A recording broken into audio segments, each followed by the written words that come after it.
Therefore, the so-called meeting between Tsai Ing-wen, the local leader of Taiwan, with Speaker McCarthy in California is a violation of the sacred principle of the one China policy. In international relations, Mr. Gao, there is no such thing as sacred. I suppose Rome could lay claim to large parts of the world on the basis of the Roman Empire, but fortunately it is not foolish enough to do so. First of all, I hope the panelists would study history, because the United States has been talking about the world order since the end of the Second World War. The status of Taiwan, among other things, traces all the way back to the Cairo Declaration and the Potsdam Declaration. Secondly, I cannot say I love California so much and Silicon Valley so much, so I want to supply arms to the Californians to urge their independence from the Union. How can anyone say, I love Taiwan so much, semiconductors are so important, so let's treat Taiwan as a separate, independent, sovereign country? You are not God. You cannot dictate which piece of territory is Chinese or not. You need to use international instruments. You need to use history. You need to use your common sense. I just wanted to ask you about the strategic importance of Taiwan and the clear interest it would have in China assuming control of it, so as a gateway to the Western Pacific. That's for sure, but you cannot say this territory is so strategically important that it should not be Chinese territory. June, as far as the United States is concerned and its Pacific strategy is concerned, Taiwan is essential to keep on side, isn't it? Yes, it is. And furthermore, I too have studied history, Mr. Gao, and I think that you have not. The Cairo Proclamation and the Potsdam Proclamation are not the peace treaty.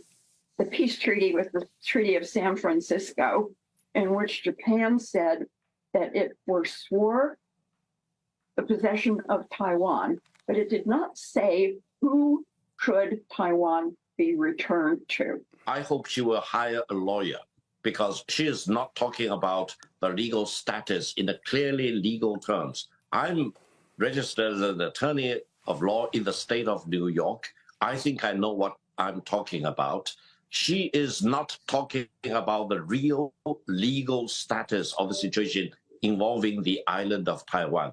Read the Cairo Declaration and read the Potsdam Declaration. Okay, and you all right. will So, know Victor, for sure please move on now. We've already been through this, and I did ask for you to not get into all of this, because unconditional surrender. But all sides have had. This is the cornerstone of the international order we are living through.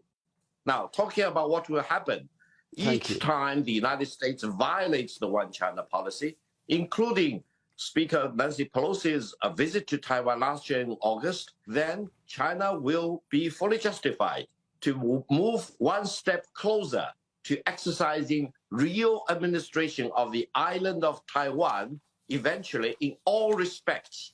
This is irreversible. Each violation, each provocation will result in consequences that the United States will not be able to bear, because the United States will not send its soldiers to fight for the separatism and independence of Taiwan, because the United States, ever since 1979, has legally and internationally acknowledged that there is only one China and Taiwan is part of China. You have misstated the U.S.'s one China policy. The United States has not said it agrees with China's one China policy. Come on. The U.S. position is a trilogy. It's based on three basic principles. One is that there is only one China. Second, Taiwan is part of China. And the third point, which is equally important, that the United States acknowledges that the government of the People's Republic of China is the sole legitimate representative of China. That's all. It's a three parts combined into one. It's kind of a trinity principle. And I don't think June or people like her do not know how to read English. At least she knows how to read English. So read the three communiques which form the basis of China-US relations. The United States did the right thing in 1979 to abandon Taiwan, to withdraw all US troops from Taiwan, to cancel the U.S.-Taiwan diplomatic relations, and further to abrogate the U.S.-Taiwan Defense Treaty. How many times did the United States bend backward to do these things impossible? For what? For recognizing that the People's Republic of China is the sole legitimate representative of China, and there is only one China in the world, and Taiwan is part of China. 快手，拥抱每一种生活。